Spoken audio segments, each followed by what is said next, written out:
बूढ़ी माँ, क्या बात है भैया? महाराज मैं लुट गई, मैं बर्बाद हो गई महाराज। क्या हो गया माँ? मैं महाराज मैं कहीं की न रही। आखिर हुआ क्या माँ? बोलो महाराज। अगर तुम बताओगी मैंने सुना है कि आपके दरबार में इंसाफ होता है महाराज। बूढ़ी माँ, यह उदय सिंह का दरबार है, यहाँ हमेशा इंसाफ ही होता है। हाँ महाराज, इसलिए मैं आपके दरवाजे मुझ पर दया करो माँ और अपना कष्ट बताओ कि तुम्हें कष्ट क्या है। तो लिखा मेरे किस्मत में है ये दम का उठाना।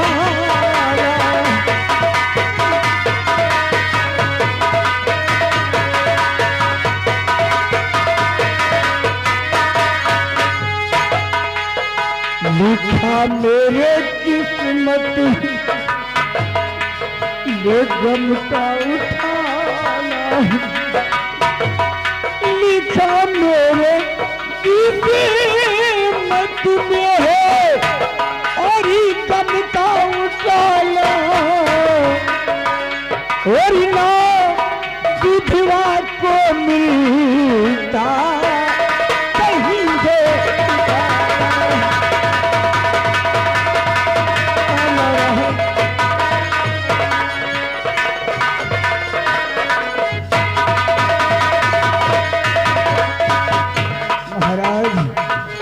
घर मेरे चोरी हुई बिजनौर में। प्रताप सिंह, मैं क्या सुन रहा हूँ? इस बिजनौर में कौन सा ऐसा शख्स है जिसे मेरे इंसाफ का भय नहीं है? बड़े भैया, कौन ऐसा कमीना है जिसने आपके न्याय से काट नहीं खाया?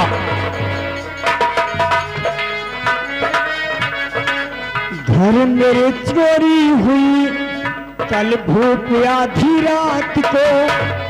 कैसे बताऊं कैसे कहूं कैसे गुजारी रात में। और महाराज और अब तो बता सिर्फ महाराज आंसू बहा।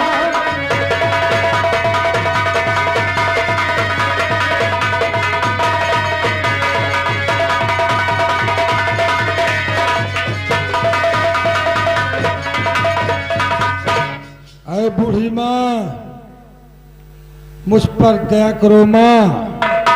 अगर तुम जानती हो कि किसने चोरी किया है तो मुझे उसका नाम बता दो। बूढ़ी माँ, अगर उस चोरी करने वाले के दोनों हाथ हमने न कटवा दिया तो मेरा नाम उदय सिंह।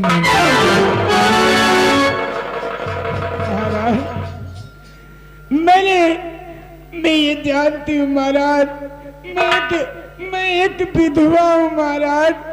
बहुत काली कमाई से मैंने रखा था महाराज, लेकिन हरामजादे ने चोरी कर ले गया। लेकिन मैं सही बताऊंगी महाराज। बोलो। क्योंकि आज मैं आपके दरबार में आई हूँ महाराज। क्यों नहीं? मुझे इंसाफ मिलना चाहिए। अवश्य मिलेगा महाराज। सही कहने की हिम्मत नहीं पड़ेगी, सही कहने की हिम्मत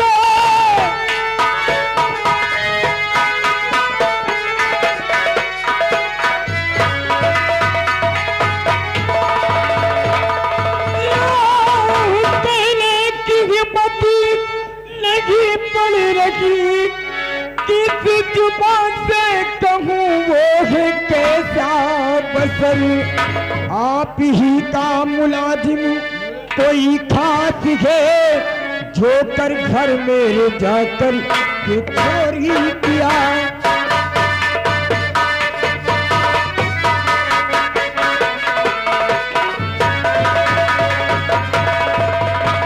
बड़े भैया प्रताप सिंह, बड़े भैया मेरे दरबार के कर्मचारी चोरी करेंगे, यही दिन देखना था मुझे। बड़े भैया वो कौन ऐसा गुस्ताख है जिसने राज दरबार में रहते हुए भी और उसके न्याय से खौफ नहीं खाया?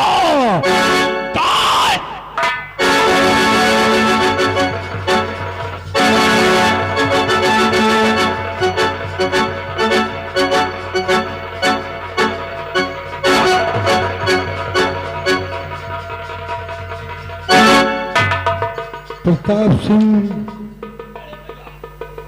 कौन सा ऐसा शख्स है जिसने मेरे इंसाफ को ललकारा है? ऐ बूढ़ी मां, बताओ कौन कमीना है जिसने आपके घर चोरी करके बड़े भैया के इंसाफ को ललकारा है? कौन बूढ़ी मां? कौन?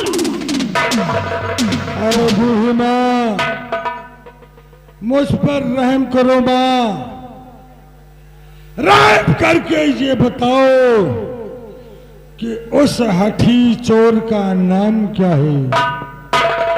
महाराज, मैं उसका नाम बताऊंगी तो आपके पैरों के नीचे से जमीन खिसक जाएगी। बूढ़ी मां! महाराज, मुझे नहीं लगता कि मुझे इंसाफ इस दरबार में मिलेगा। ऐ बूढ़ी मां, अगर मेरा भाई गलती करेगा तो इसे भी सजा मिलेगी।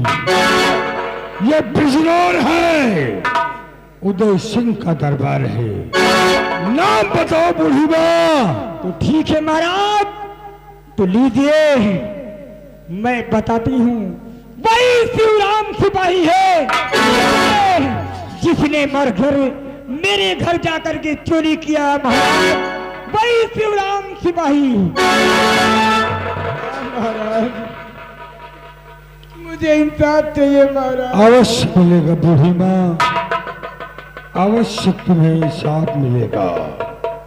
सेनापति सिंह, राजन इसी वक्त जाओ शिवराम सिपाही के घर बूढ़ी माँ के घर का चोरी किया हुआ माल बरामद करके शिवराम सिपाही के हाथों में हथकड़ी डालकर उसे दरबार में पेश करो।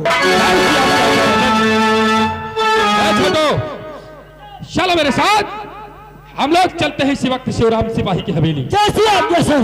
वो हरामजादा एक बूढ़ी माँ के यहाँ चोरी किया है। क्यों नहीं? और महाराज के आदेशानुसार उसके घर से चोरी का माल बरामद करके उस हरामजादे शिवराम सिपाही के हाथों में हथकड़ी डालकर महाराज के चरणों में लाकर पटक दिया।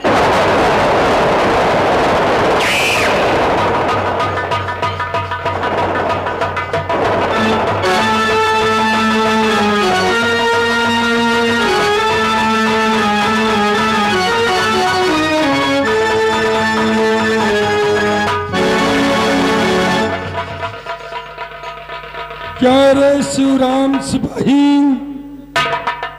तुझे अपनी मौत का भय नहीं है?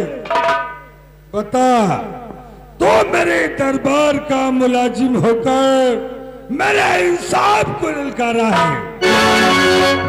क्या रे, बोल बोल नालायक, बूढ़ी माँ के घर चोरी क्यों किया?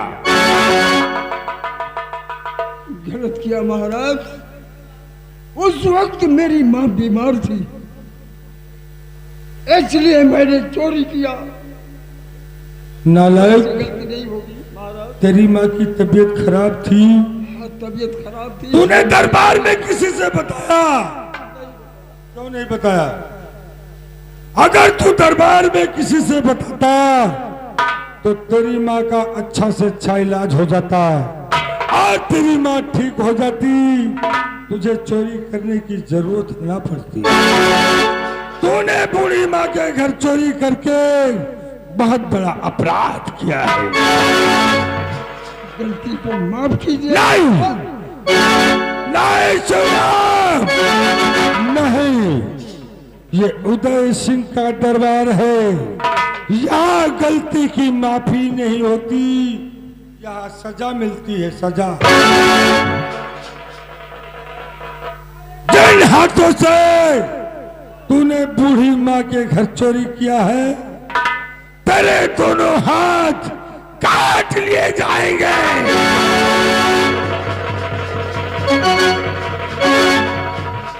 माफ कीजिए महाराज, दोबारा ऐसी गलती नहीं पाओगे। नहीं, नहीं शिवराम, अगर मैं तुझे छोड़ दूंगा तो इस बिजनौर में कल फिर दूसरा शिवराम पैदा होगा, फिर चोरी करेगा। सेनापति सिंह, राजन, इस नालायक के दोनों हाथ काट लिए जाए। जय श्री आपकी आज्ञा राजन। भैया, अगर शिवराम सिपाही ने चोरी किया है तो मजबूरी में किया है। अगर शिवराम सिपाही इस भैया के घर चोरी न करती है तो शायद इसकी मां हमेशा के लिए इससे जुदा हो जाती। इसलिए बड़े भैया शिवराम सिपाही को प्रताप सिंह, तू इसकी वकालत कर रहा है। ये बता, शिवराम ने तुझसे बताया था कि इसकी माँ की तबीयत खराब है? नहीं बड़े भैया, नहीं बताया। नहीं। तो इसकी वकालत क्यों कर रहा है?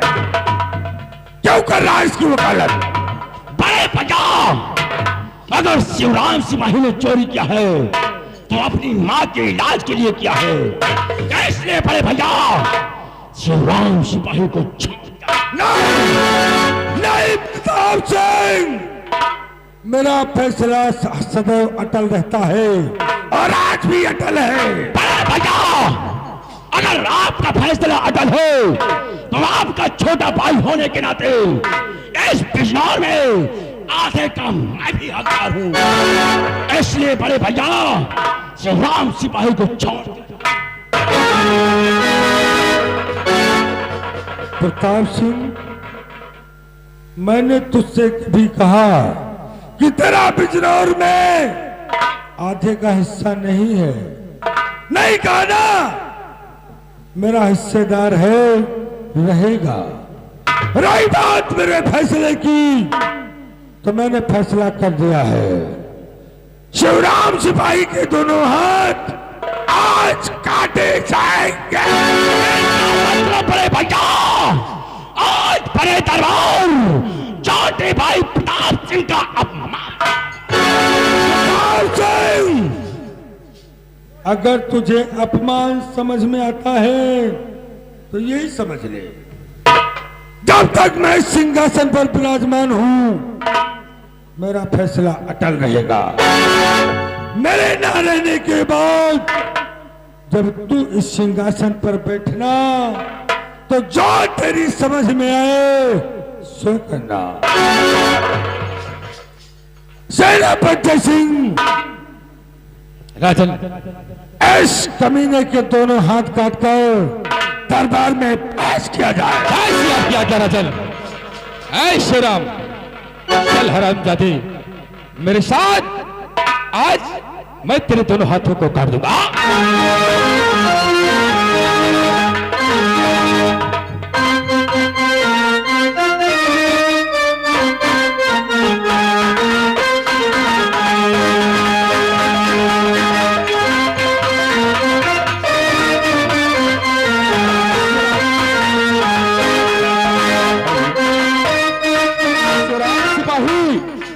अपने दोनों हाथों को आगे बढ़ाओ और अपने दोनों हाथों को मुझे दे दो। नहीं बढ़ाओ, माफ कर दो।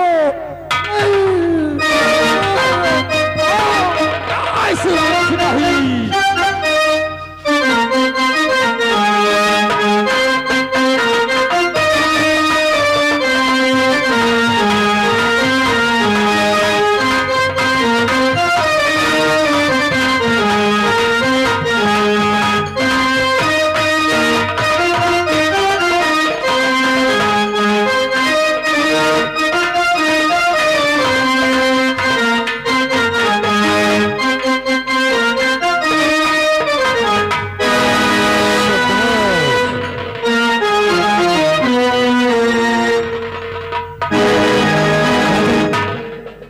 मैंने आपकी आज्ञा का पालन किया और शिवराम सिपाही के दोनों हाथों को काट कर राजन आपके चरणों में पेश कर दिया। शाबाश शाबाश मेरे वीर सिपाही।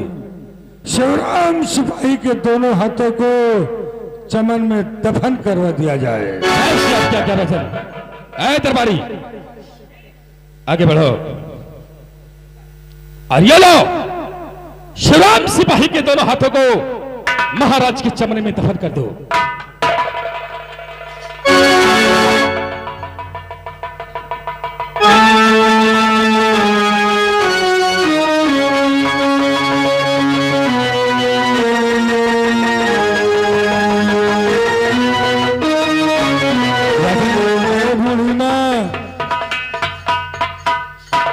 अपना सामान चेक कर लो,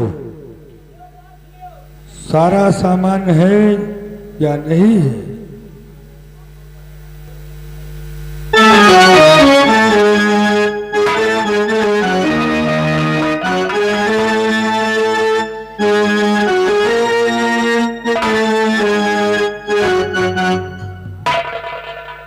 सारा सामान है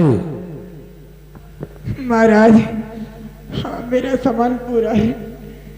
मेरा मैं जो कुछ कमा के रखी थी सब है महाराज। ठीक है। आए द्वारपाल, बूढ़ी माँ को ले जाओ, ले जा करके इनके भवन तक इन्हें सुरक्षित पहुंचा दो।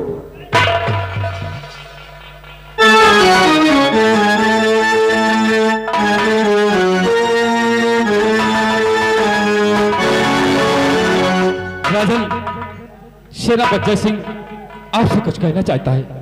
बोलो सेना नायक, क्या राजन, कहना चाहते हो? मुझे काफी दिन हो गए इस बिजनौर बॉर्डर सीमा सरहद पर, लेकिन आज मेरी हार्दिक इच्छा है कि मैं अपने बीवी बच्चों से मुलाकात कर रहा हूं राजन, लेकिन इसके लिए मुझे 2 दिन का अवकाश चाहिए राजन। सेनापति जय सिंह, जैसा कि तुम जानते हो कि हर वक्त तुम्हारी जरूरत मुझे रहती है। क्यों नहीं राजन? इसलिए तुम्हें 2 दिन का अवकाश नहीं मिलेगा, 2 घंटे की छुट्टी मिलेगी और जाकर के अपने बीबी व बच्चों से मिलकर सीमा सरहद पर चले जाना। जैसी आप क्या राजन। राजन, मैं अपने बीवी बच्चों से मुलाकात करके शीघ्र सीमा सरहद पर चला जाऊंगा राजन।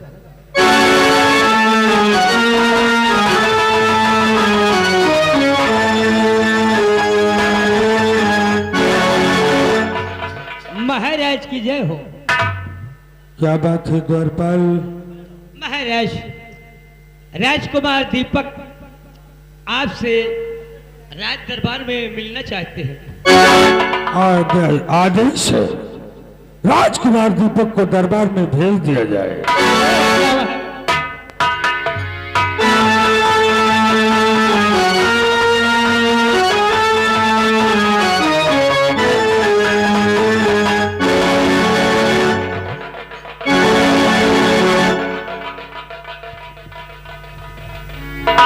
पिता चरण में आपके लाल झुकाए,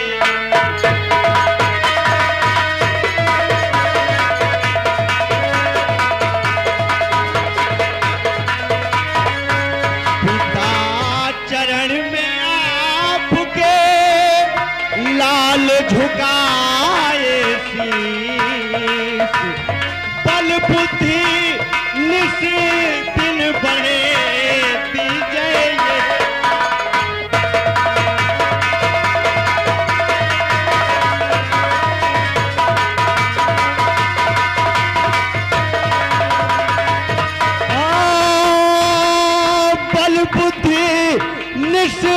दिन बढ़े दीजिए।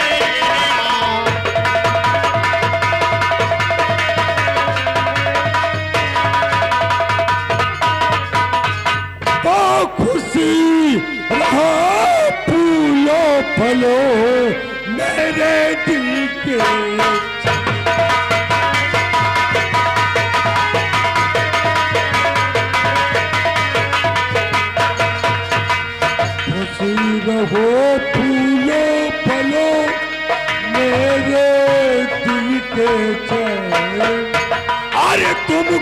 ये साधनी देखन को ये दर्शक दोनों।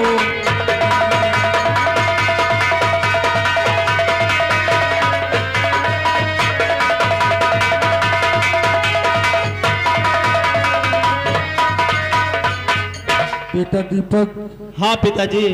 दरबार के वक्त अचानक आने का कारण? पिताजी, आज भरे दरबार मैं अपने दिल में कुछ तमन्नाएं लेकर आया हूँ पिता। क्या बात है बेटा, बोलो।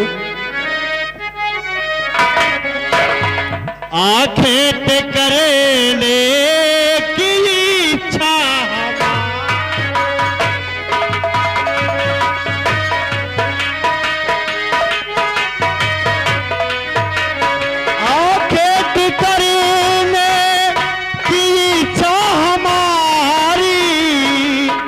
अगर हो इजाजत करूं मैं,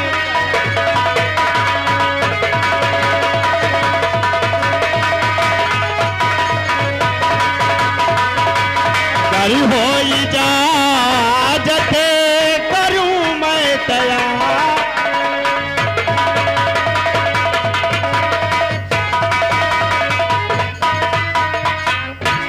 इसी अरसे से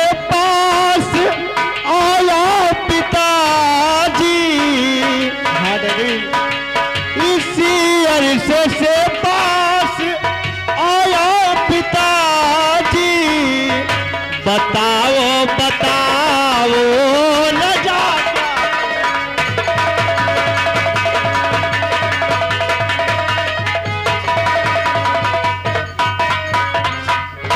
हाँ डैडी, आज मेरे दिल में आंतरिक इच्छा है कि हम जंगल में जाकर शिकार खेलें। और डैडी, आपकी क्या राय है? बेटा दीपक, हाँ डैडी। तू तो जानता है कि तेरे सिवा इस दुनिया में मेरा है ही कौन। ठीक है, अगर तुम शिकार खेलने जाना चाहते हो तो साक्षी जाओ बेटा, लेकिन ख्याल रखना वो कौन सी बात है कि आतंक चारों तरफ अपना पैर पसार रहा है। क्या कहा डैडी?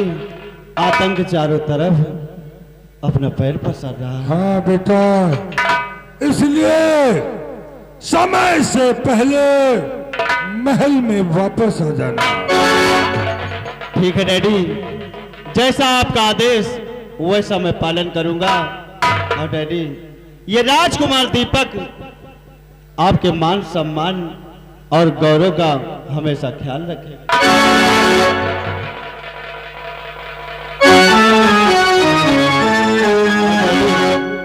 मेरे साथ में दरबार से एक सिपाही भेज दिया। बेटा दीपक, जिस सिपाही को चाहो तुम अपने साथ ले जाओ। मेरे साथ में विशैला को भेज दिया। विशैला, राजकुमार की सुरक्षा के लिए राजकुमार के साथ तुझे जाना है। विशैला, जी भैया। देखो हमारे डैडी कितने अच्छे हैं ना। ये तो सच है कि भगवान है, ये तो सच है कि भगवान है मगर फिर भी अनजान है। धरती पे रूप माँ बाप का उस विधाता की पहचान है।